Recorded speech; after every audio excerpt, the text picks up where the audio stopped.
Yo, what up everybody, Jordan here, and right now, I'm gonna make a little video. I'm gonna DM, yeah, we're in the video already. I'm gonna deathmatch, and I posted on YouTube that I wanted to do this and discuss some different tips and topics that you guys wanted me to discuss. So you guys replied to my comment on the community section. Go check out that if you never have. I've been trying to use that more in post. And so yeah, Fez here, the editor, will throw the questions on the screen that I answer, and I'll try to shout out the names as well. Thank you guys for asking. I'm a little tired. Didn't stream today, and I was like, you know what? I just want to do this video. So don't hate on me if I'm like slurring words or anything. Appreciate you guys. Thanks for watching. Let's see how this goes, and let me know if you like this kind of video, and if you have any suggestions for the format, which is going to be super loose this first time, and any questions you want to move forward. If you like it, what I'll do next time I want to do one of these videos, I'll probably just make another post, and you can post your comment there, or right now in the comment section. All right, let's get into it. First question I want to talk about is from Kreckling. He said, when to flick aim and when to track, how to avoid jittery tapping / bursting. All right, so I really like this question because I feel like I was thinking about this the other day, and to me, like CSGO and Valorant is mostly flicking and pre-aim. So my brain has to wake up here. I'm like, what am I talking about? It's mostly flicking and pre-aim. So when you ask a question like when to flick aim and when to track, I think you have to rephrase how you're thinking about this. I think it's more you're just asking how should I view aiming, right?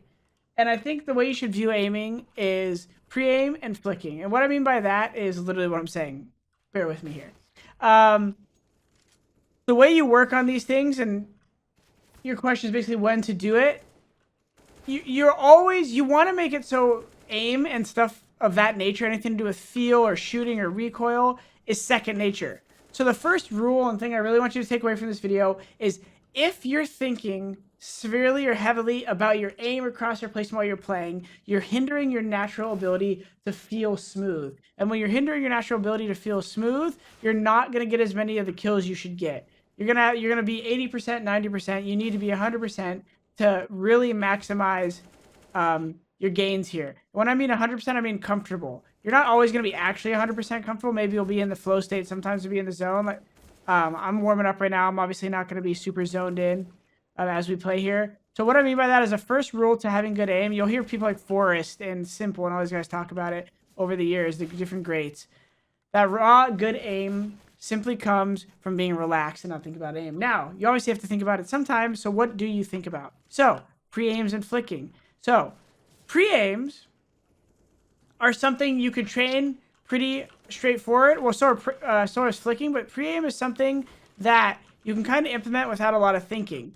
Pre-aim is all based on visual memory. So, okay, I can see toll booth kind of like right here. It's probably not perfect. I use that, like that wall is kind of a reference for me. I know where the wall is and there's ticket. So like, if I were to pre-aim someone running on the ground, I would think like here is like, all right, headshot level for someone on that flat ground, right? I could see market the wall. Like obviously I just came around the corner, but like, I'm like, all right, that's a decent headshot level. It's not always going to be perfect.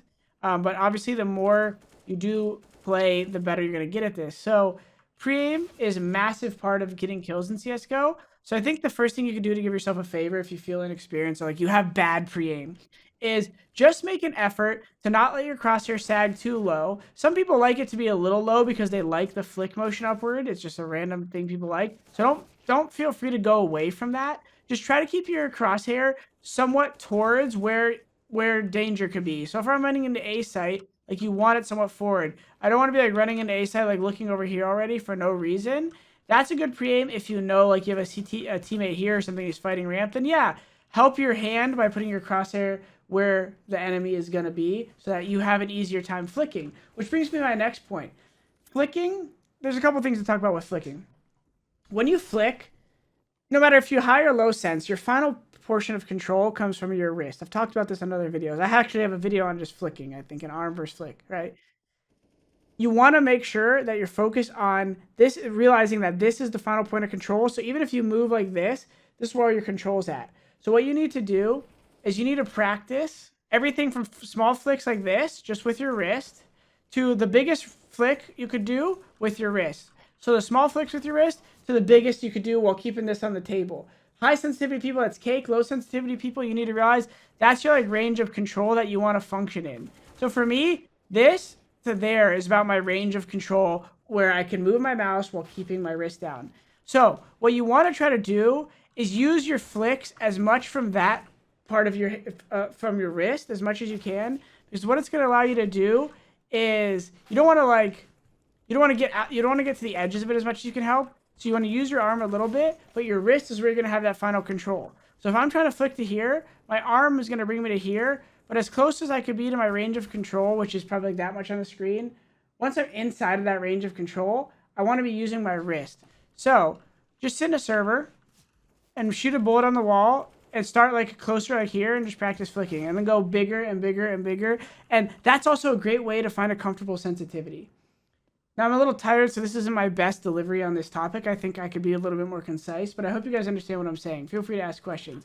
So when it comes down to it, you can practice pre-aim and flick really easily, and I think those are the only things you should be practicing. People talk about tracking like when people are like on eco or like pistols are moving when you guys have SMG. Guys, like, I don't know what to tell you. If you can't like move your crosshair with an enemy's like there and you can't just move it with them, I think you're misunderstanding why you can't do that. You might think your aim is not good, but you're probably putting your arm in weird positions. The first thing you need to remember is the main key to having good flick and good tracking, and tracking to me is just second nature really, is keeping this neutral.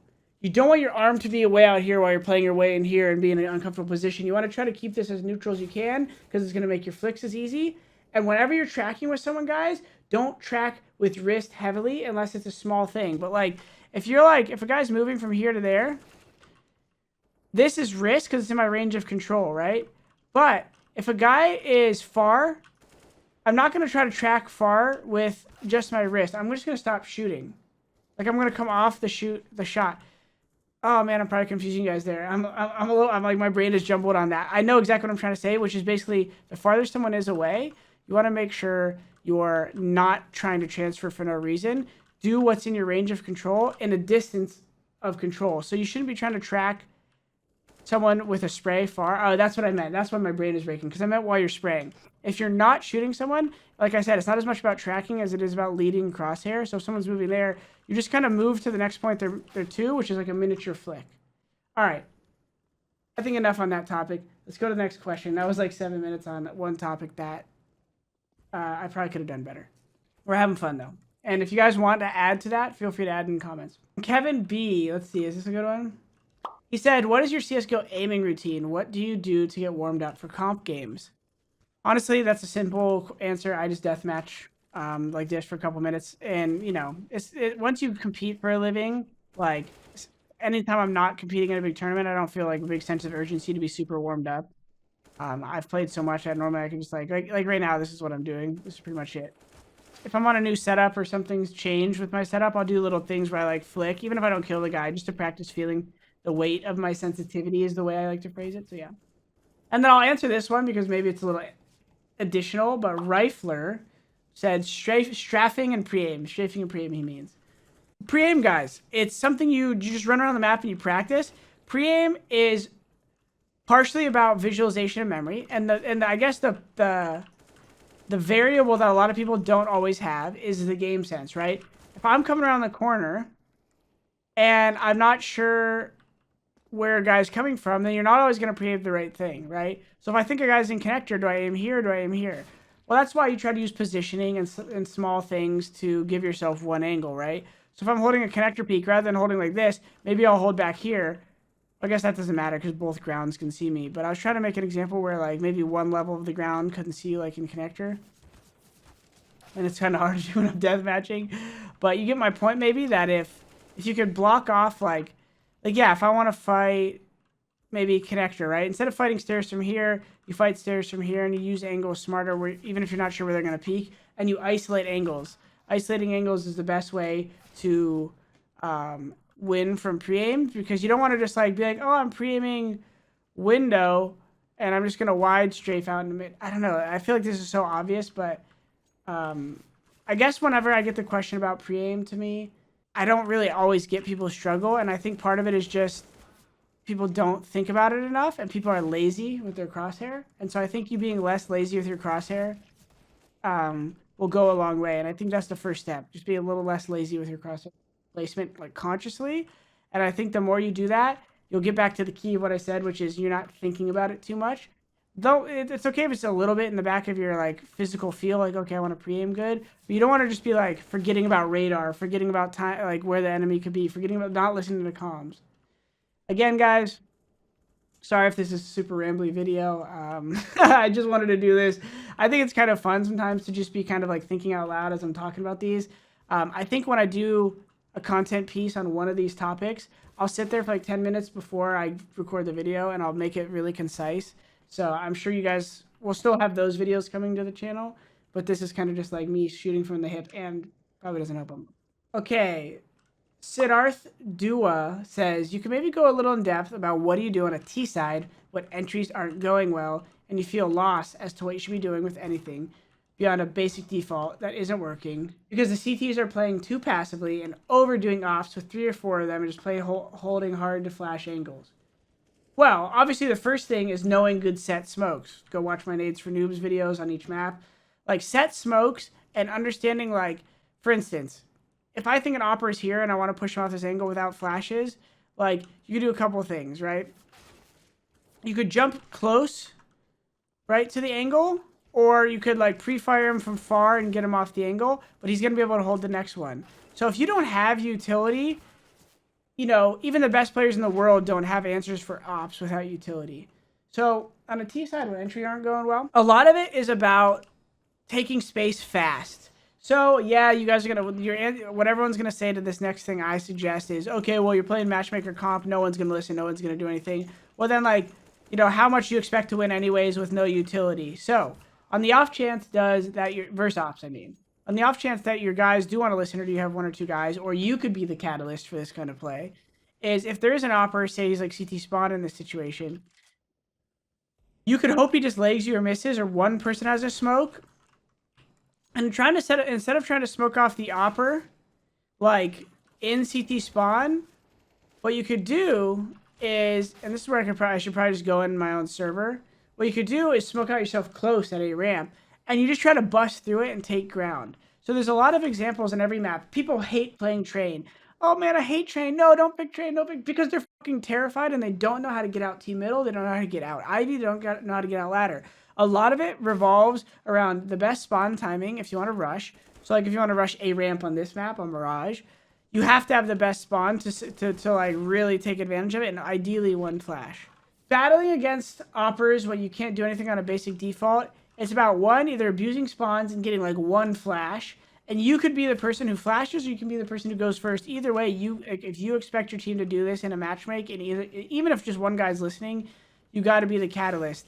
And that brings up a separate combo, which we could get into, which is how I think you make teams perform better in solo queues and pugs, which is I think you need to drop the ego a little bit and ask people early on, like, hey, what strats do you want to do? And that kind of thing to build rapport. Because I think if you build rapport early in pugs, even little memeing like kids who want to be assholes, sometimes they'll be more willing to do a strat if you're a little bit like more, like, it's kind of like when a dog shows you their belly and lets you pet them, they're being like submissive, right? So you're like, oh, I can't be mad at this little pup, even if he does something annoying. It's kind of the same thing. You drop the ego, you get a little submissive to your new teammates. Ideas like this are possible. Anyways, I guess that's a side point. But when you're battling anyone like oppers, the key is to take ground from them, and you do that with utility. So like I said, I was talking about a smoke a minute ago. I meant like a smoke like right here. Like if you could smoke right here and then get out ramp, you don't always need to smoke CT spawn to take out the opper, because then he doesn't know which side of the smoke to bust through. And if you just say, hey guys, let's go through the smoke at 3, 2, 1 or whatever, you go through. That's one way. And another way is simply just like realizing that oppers do miss. I know you all say, no, they never miss me, but you got to realize like a good wide peek, like you just running around the corner like holding W like this and like not having like proper movement. And what I mean by proper movement is that a good strafe peek is how you always going to die to an op. But if you could go close to a corner and you know an opper's waiting for you like this, right? And I hard swing on him, let's see, watch, he's holding me, hard swing, see how I got past the angle, holding on me, hard swing. Those are the ways you kill oppers, not every time, but that's better than like if an opper's here, you don't just go slow, wide peek. You get close to the corner, you step out hard, and he might kill you. Or you make a bake peek like this. You do like a little fancy bunny hop, get him to shoot, strafe out wide. Now you're in the open and you have control of the angle. Like It really comes down to movement and understanding that you could use utility in unique ways. If you don't have utility, get creative, like I was just saying, with whatever you do have. Try to make him take a shot. Jiggle peek. To realize the last point I'll make is about this is jiggle peeking. Guys, a jiggle peek, you don't peek him. Like if he's holding you right there, right here, he can see you. That's a jiggle peek. Boom, he shoots. Now you get out wide. You take the angle from him. If you're an opper and you're coming around this corner and a rifler is holding wide for you and you don't know how wide, whether he's there or there, that's hard. Because if he ducks and tries to zoom and you're there, he's dead. So that's how you take advantage of angles or of oppers on close angles. You talk about the things you learn by playing as a professional CSGO player that we would not know. Yeah, I think one thing you guys would be surprised on is like the small unit leadership skills I had to develop, dealing with different personalities and people who wanted to do different strats. People want to do different strats all the time and they have different ideas. And then when you lose the game, people will point fingers that are more immature and try to blame some person for the way a call went, or, you know, people who I've had some teammates who will get accidentally TK'd in the past who their eyes are watering with how angry they are. And you just have to realize, like, you might think that's silly, but you have to like adhere to how this person reacts and not overreact. Because I could just be like, wow, why are you whining like a little girl? Like, I didn't TK on purpose. This happened. I learned, okay, well, this was a big thing that I learned when I was on C9. It happened a couple times. And I learned, you know, just because someone reacts poorly, it doesn't mean that it's not their prerogative to do so. Yes, it might be annoying, but you at least, like, you can only control so much. And if someone wants to react a certain way, like, you got to let them and try to, like, be able to work with that person and not be so tied to their emotional reaction. And so that's something I learned about playing, or learned while playing professional CS, that I really felt helped me in a lot of dynamics of other business things I've done, where people have an opinion that I might disagree with or might be strong or get emotional. And I really had to, I'm still not perfect at it, but I've had to train myself to not react super emotionally to emotion. I feel like naturally I give in to the energy around me. So I try to position people around me that I vibe with. But like when people ask me, how do you not tilt? This is like a natural segue to that question. How do you not tilt in CSGO? Like, the thing is one, everyone wants to win. Even the trolls, they probably want to win. The ones that are throwing probably want to win. And when you lose, people a lot of times don't know how to react, and they get angry, right? So it's okay if people react that way, but I guess what you got to realize, I guess what I had to realize is you could be very competitive and hate losing, but how you react to the loss is super key. And I think it's worth getting angry to the context of, hey, I want to do things better, but getting angry to the point of saying, like, I'm just going to hold on to this. And, oh, I was thinking about ladder anxiety. A lot of people have ladder and rank anxiety, but it's like, you can only control your input. You can't always control the output, right? So meaning, I talk about it in my course. You can find a link in my course in the description.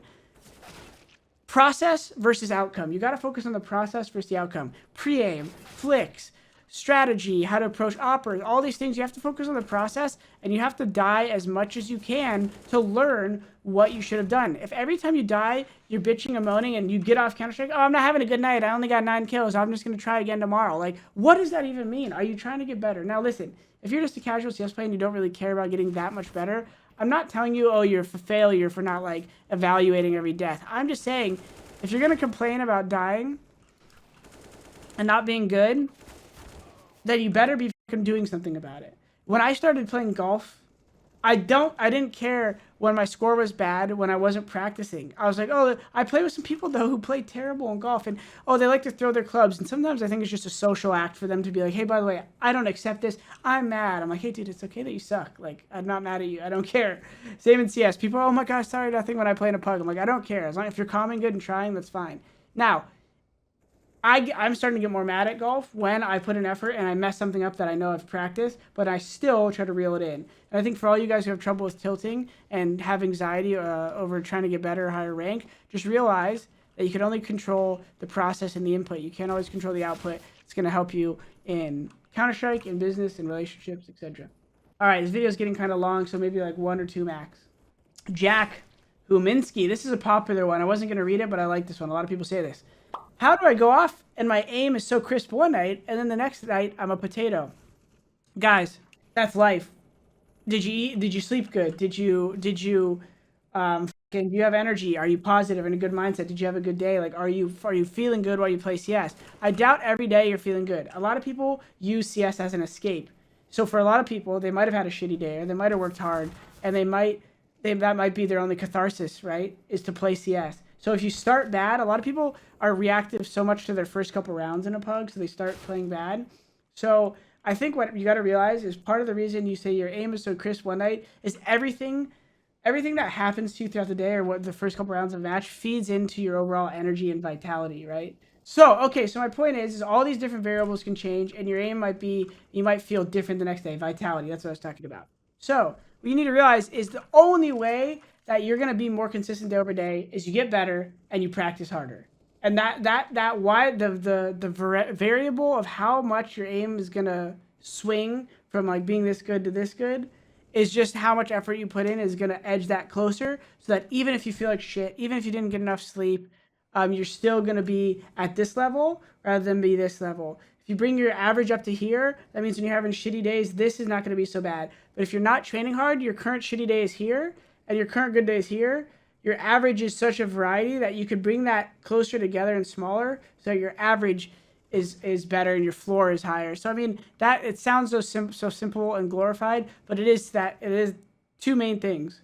It's hard work, it's more effort, even if you're not going to be a pro, just a little bit more effort in the deathmatch and things like that. Awareness is the second part. If it's one practice, and two, awareness. The body, how you feeling, are you tired, etc. How you sit, are you doing things the same? Is your energy when you approach the game the same? Are you in a good mood? Are you sitting good? Are you fucking changing the way you sit every day, and you're reclining, you got your feet up? All those things are gonna affect you. Bring some consistency into the way you approach the game and your life, and everything from Counter-Strike to anything you're working on will have a higher floor and a more consistent off day. I know what I mean by ceiling meaning your best day, floor being your worst day. You'll have a higher floor, your worst day will be better. The more consistent you are with your approach to most things. All right, let's do one last question. Okay, this is, I feel like people talk about this a lot. I think I'm in my next course, I'm going to talk about some stuff like this. Cody Blight says, maybe you could go over your thought process as you play. How do you know where people are? What makes your game sense better? So I'm just playing deathmatch, so I'm not going to be able to tell you how I know where people are. But I think a lot of people, what you need to realize, those of you who want better game sense, is game sense is a extreme fundamental understanding of timing. And there's various aspects of timing. There's how fast you can get to any point on the map. And then once things have happened, the literal timing of how the team is moving. And how would you know that? By understanding rotations. So the initial timing of the round is the easiest to know. You could test that with your friends. How fast can people get to places on the map? And then the more complex one is rotations. And then the final step to game sense, which is the nuances of clutching, is literally just understanding in-game player body language at different levels. When I'm playing like low, mid-level face-it players or matchmake players, and I see someone go boom, boom, and they get a 2-kill, right there, I know if I'm the window guy right there as a CT, that guy's peeking me. Why? Because I know a mid-level player who's excited and just 2-bullets someone is going for the 3rd kill, so I'm going to kill him. That's one example that you can extrapolate out and get that I think about over the years because I put in a lot of effort. Now, I've probably forgotten more than most of you guys would have even processed just by not competing for the last 2 years. I would get it back if I played, but that's how much I've thought about. I've played Counter-Strike for 21 years. So a lot of the decisions I thought about was me hanging out. Literally at any point in the day, I was dreaming Counter-Strike. I was eating I'm sitting here at fucking In-N-Out thinking about default strategies. Okay, I played Navi in a big match. I'm in Germany and I'm at the hotel afterwards and I'm like, okay, it takes me 3 hours to come to a conclusion about how can I manipulate the opper to move off jungle in a way that hasn't been done yet, right? And then when you come to that conclusion, it forces you to think about the fundamentals. So just a quick example of the fundamentals, and I think it's a good place to close out this video. On a map like Mirage, the fundamental is one catwalk on defense, one catwalk, one upper B, one window, one jungle, one spawn. That's the default passive setup. I learned how if I work A palace, A ramp, mid, underpass, upper B, how people will learn if they have basic info that we took mid of the map and like made some presence and could be at the extremities. If we only took the extremities or if we didn't make any noise mid, what they would do. So that's the basics of Mirage, right? If we don't take mid right away, what are the extremities going to do? And if we do take mid right away, what are the extremities going to do, right? That's the basics. And then beyond that, this example I was going to give you was, what do they do after those two things happen? So I take mid control. And then this is where meta comes in. Most effective tactic available. I talk through this in my course of the section of early, mid, and late round phases. But this is then where Gamesense is actually created. It sounds like a lot, guys, but if you just played competitive CS for a couple months at a higher level, which is hard to get to, I know the opportunity for you guys, you would start to think through these things naturally because the whole team is talking about them. Everyone is on this level. The only reason people give me credit for Gamesense is because I sit here with you guys and I verbalize it and I talk about it. But almost all pros, I can sit here and talk to them. Okay, so here's the example. We take mid control on Mirage. What does mid control entail? A top mid smoke and a window smoke. What are the CTs going to do? The classic reaction from the CTs was they either smoke catwalk or they smoke bottom con. Why do they do that? Why do they do that? They do that because they know if they have window smoked, they can progress up catwalk, right? Because they have less things to look at. The T's are going to try to come up right here while window smoked because they only need to worry about connector and catwalk. So you throw a smoke to now give yourself a better chance at isolating. Now, as the CTs, they smoke bottom con because now if a guy wants to fight catwalk from connector, he only has to worry about catwalk and not the walk up on the bottom of connector down here, right? So he only has to worry about there. Going Mirage. I'll have my guy fast forward the video really quick so I could finish this example better. All right, my cat's freaking out. We're back. So you guys understand what I said so far? As T's, you're first going to do a mid control and you're going to smoke top mid, right? You guys probably know a lot of you know where I'm going with this, right? You smoke here and you smoke here.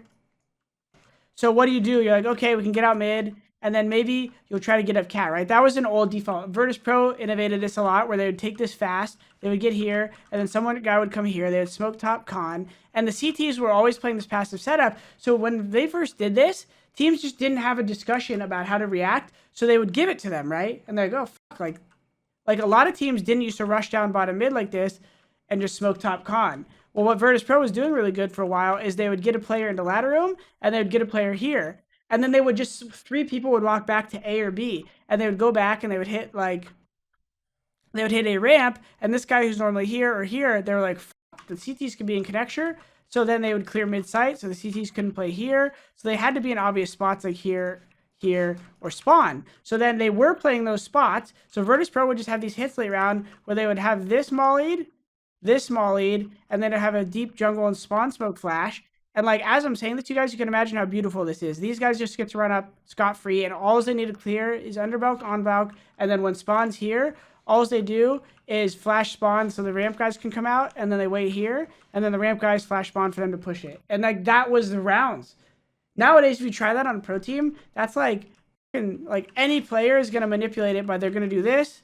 They're going to smoke bottom con right as you're running mid. So now if you try to come smoke top con, you're like, that's cool, but I can't take connector control. So now they negated you with ability and utility, rather. So now you don't have the ability to sit in con. They might leave, but you don't know if they're hiding here. So now you need to use more utility to take it. And then you can't take catwalk. Now this guy leaves, and then this guy smokes catwalk and flashes this. Now they have the bench to make it easier, but then it used to not have this, and this guy can just hold this, fall back con.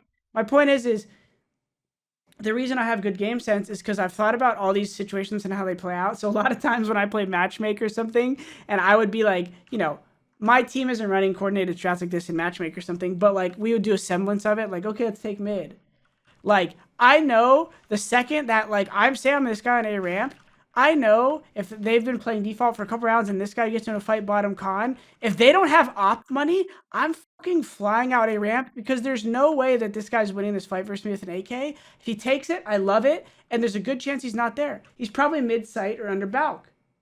And I already know that. And if I get this kill fast, and my guy didn't and died to a guy connector, I immediately know 2 things are happening. one, that this window guy is probably coming over to help his con guy, and two, that the con guy is probably like chilling right here and reloading. So what I'm immediately gonna do is flash off the window guy. I'm not worried about spawn because the rotate's not there yet. I flash off spawn and I cross this angle to fight, and I get around the catwalk angle because I know that exists, and I just fucking fight this guy connector. Meanwhile, I know this guy can come peek me because he's blind. He's blind. Okay, now he comes to help because he's holding the cross. The guy says he's triple. He might come hold this angle. And now, boom, I tell my team, yo, guys, smoke off jungle for me. Come up A, etc., etc. If my team's connector, I don't even need to worry about cat. And I'm fucking playing an angle like this. My team's coming out late A. I'm pushing up spawn because now the market guy is rotating from B, and I'm asking for a deep flash. That's not that complicated if you really slow down everything I just said. Now, that is why I can tell you guys where people are at. It's a little harder in a game like Valorant. People have been asking me to do it because every different character dictates a different style that they can react to the rotation.